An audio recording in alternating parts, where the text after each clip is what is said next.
अस्सलाम वालेकुम। मेरा नाम है डॉक्टर सुभान सईद और आज का टॉपिक ऑफ डिस्कशन है ऑटिज़म। और इस पे बात करने के लिए आज हमारे साथ डॉक्टर एहसन मौजूद हैं। और डॉक्टर एहसन जो है इस time rising sons institute for the special children में अपनी प्रैक्टिस कर रहे हैं और डेली रूटीन में वो ऑटिज़म के बहुत पेशेंट्स देखते हैं। इसलिए मैंने सोचा कि इनसे इस पे बात करनी चाहिए क्योंकि ऑटिज़म बहुत ही कॉमन इशू है हमारी सोसाइटी का। लेकिन ज़्यादातर लोग जो है इस पे इतना फोकस नहीं करते।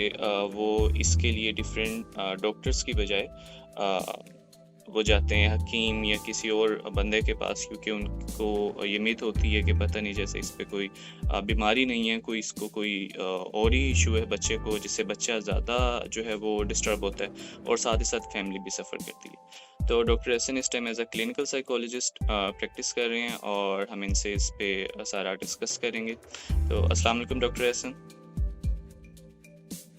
वालेकुम अस्सलाम। क्या हाल चाल है? कैसे हैं आप? अल्लाह का अल्लाह का शुक्र है, शुक्र बिल्कुल है। ठीक। Thanks for your thanks for time. Inviting me on the plan. Ji.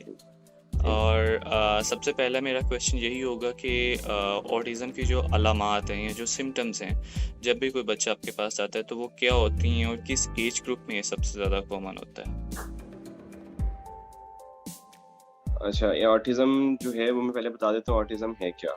Autism एक ऐसी बीमारी है जो बाय बर्थ होती है और डायग्नोज लेट होती है, यानी कि उसकी तशखीस बाद में की जाती है मेडिकल टीम के थ्रू। अब ऑटिज़म क्या होता है? ऑटिज़म में जो बच्चा होता है वो अपने डेवलपमेंटल माइलस्टोन्स उसके होते हैं, यानी कि उसका उठना, उसका बैठना, उसका क्रॉल करना, उसका वॉक करना, उसका खड़े होना और उसकी स्पीच जो है और फिर उसका आई कांटेक्ट वो डिलेड होता है। इसका मतलब ये होता है कि वो या तो मेंटेन नहीं कर रहा होता है या अपनी एज से वो 6-8 महीने लेट कर रहा होता है काम।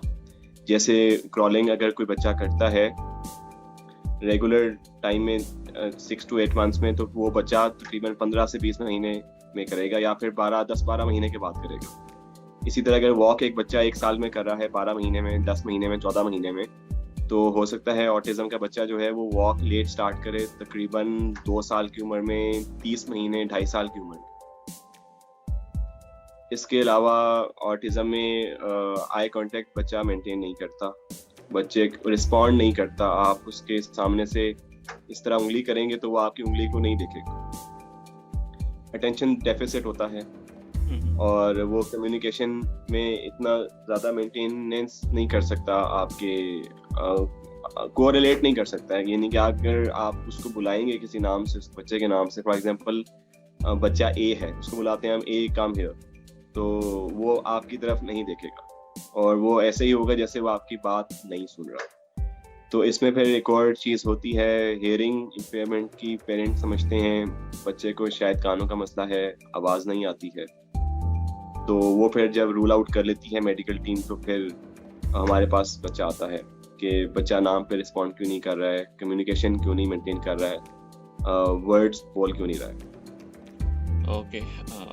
अब जो नेक्स्ट क्वेश्चन मेरा होगा वो यही होगा कि सबसे पहले जब इस तरह की अलामात किसी भी बच्चे में आती हैं तो एज अ पेरेंट्स की क्या ड्यूटी है कि वो सबसे जो पहला स्टेप है वो क्या करे? क्योंकि हमारे जैसे एशियन सोसाइटी में देखा गया है कि पेरेंट्स ज़्यादातर परेशान हो जाते हैं और वो डॉक्टर्स के पास जाने की बजाय किसी हकीम के पास या किसी ऐसे बंदे के पास जाते हैं जो उनको मेडिकल ट्रीटमेंट से डाइवर्ट करता है। तो इस पे आप क्या कहेंगे? मेरे पास बहुत से पेरेंट्स आते हैं जो ये समझते हैं कि बच्चे पे कोई जादू हुआ हुआ है, बच्चे पे कोई नज़र बद लगी हुई है, बच्चे पे किसी की नज़र हुई हुई है और वो बच्चे को मारते हैं, डांटते हैं। इवन टॉर्चर्ड बच्चे भी मेरे पास आते हैं और उनका कसूर सिर्फ इतना होता है कि माँ बाप को पता नहीं होता है, उनको अवेयरनेस नहीं होती है कि ये बीमारी है एक। वो बच्चा जान के नहीं करता, ना ही उस पर जादू हुआ होता है, ना ही उस पर नजरें बद हुई होती है। वो मेडिकल एक डिसऑर्डर होता है जो कि बाय बर्थ होता है। तो फिर हमारे पास जब पेरेंट्स आते हैं तो हम उनको समझाते हैं कि पहले असेसमेंट करते हैं बच्चे की, 3 मंथ्स में असेसमेंट करते हैं। उसके बाद पूरे असेसमेंट के बाद जब बच्चा पहली बात हम लेबल बहुत लेट करते हैं बच्चे को, 3-4 साल तो कुछ एज नहीं है, 36 महीने 48 मंथ्स 48 महीने 5 साल 6 साल तक हम डायग्नोस्टिक लेबल उसको देते हैं। लेकिन सिम्टम्स की बुनियाद पे हम उन माँ बाप को समझाते हैं, अवेयरनेस क्रिएट करते हैं, साइको एजुकेट करते हैं कि आपके बच्चे को तकरीबन को हमें लग रहा है कि कुछ ना कुछ ये वाली अलामात ऑटिज्म के बीच में आ रही हैं। क्योंकि माँ बाप को इतनी अवेयरनेस नहीं होती, पता नहीं होता, तो वो फिर हमारी बात भी मानते हैं, लेकिन 2-3 सेशंस के बाद उनको रियलाइजेशन होता है कि मेडिकल प्रॉब्लम है, तो हम उनको कहते हैं कि आप डॉक्टर्स के पास आएं, मेडिकल टीम के पास आएं। सही मेडिकल टीम और नेक्स्ट जब पेशेंट को आपने डायग्नोस कर लिया उसके, क्योंकि बेसिकली ऑटिज्म के लिए तो उसकी अलामात या क्लिनिकली ही उसको डायग्नोस किया जाता है, तो आफ्टर डायग्नोसिस और पेरेंट्स की काउंसलिंग के बाद जो ट्रीटमेंट की तरफ जब हम आते हैं, तो अपार्ट फ्रॉम एलोपैथिक ट्रीटमेंट जो मेडिसिन का इलाज है, उसके अलावा बीइंग अ साइकोलॉजिस्ट जो है आप क्या चीज़ कौन सी थेरेपीज या किन चीज़ों पे फोकस करते हैं उसकी ट्रीटमेंट के लिए? बच्चे के फंडामेंट असेसमेंट तो हमारी साइड बाय साइड चलती रहती है, क्योंकि वो हमारा लॉन्ग टर्म काम होता है, और मैनेजेरियल काम प्राइमरी काम है जो हम बच्चे के आते ही 3rd-4th सेशन में ही स्टार्ट कर देते हैं, क्योंकि बच्चे को मैनेज करना होता है। तो या उसे आप ट्रीटमेंट प्लान भी कह लें, तो उसमें हम 3-4 कोर इश्यूज हैं, रूट कॉजेज हैं, उन पे काम शुरू करते हैं। मिसाल के तौर पे पहला है आई कांटेक्ट। बच्चा आई कांटेक्ट मेंटेन करे, हम उसको बच्चे को प्रैक्टिस कराते हैं, डिफरेंट एक्टिविटीज होती हैं हमारे पास उसके थ्रू।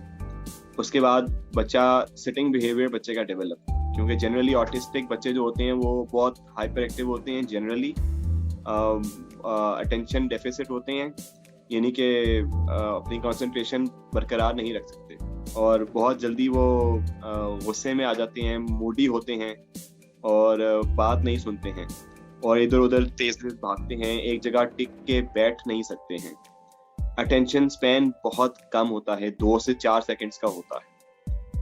तो हम अटेंशन स्पैन पे काम करते हैं, सिटिंग बिहेवियर पे डिफरेंट टेक्निक्स अप्लाई करते हैं, आई कांटेक्ट पे काम करते हैं, फिर रिस्पॉन्डिंग टू द नेम, अपने नाम पे रिस्पॉन्ड करने की टेक्निक्स हैं।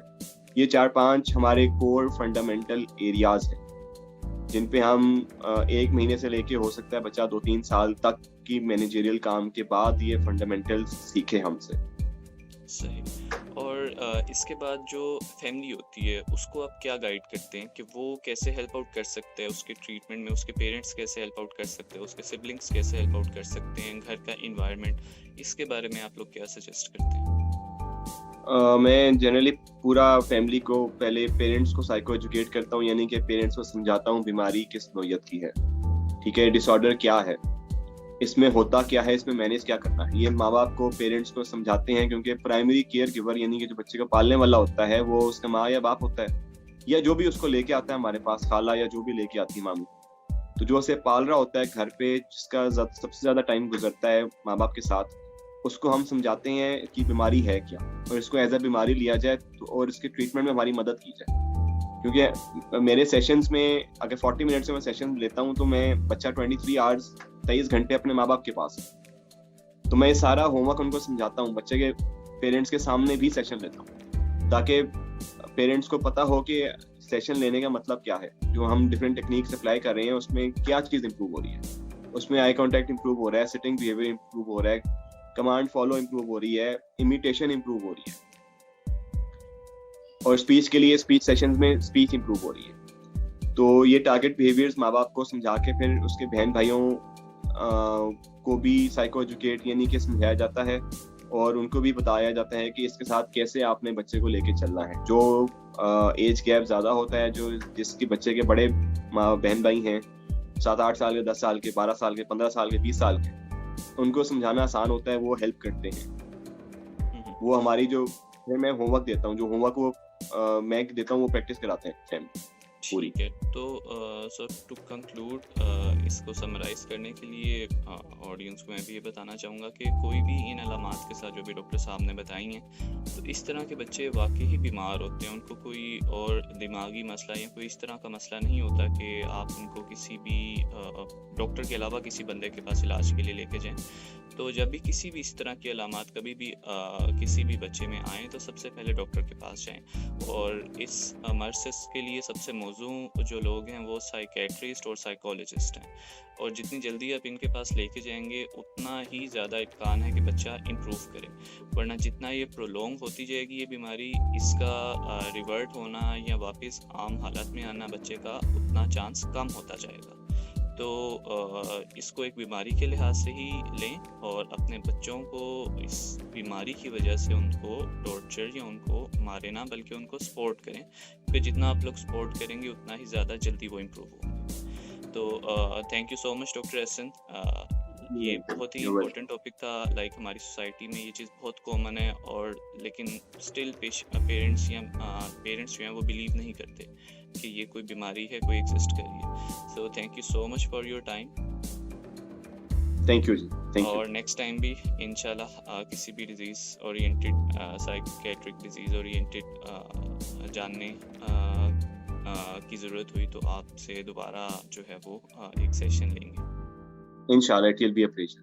थैंक यू जी, अल्लाह हाफिज़।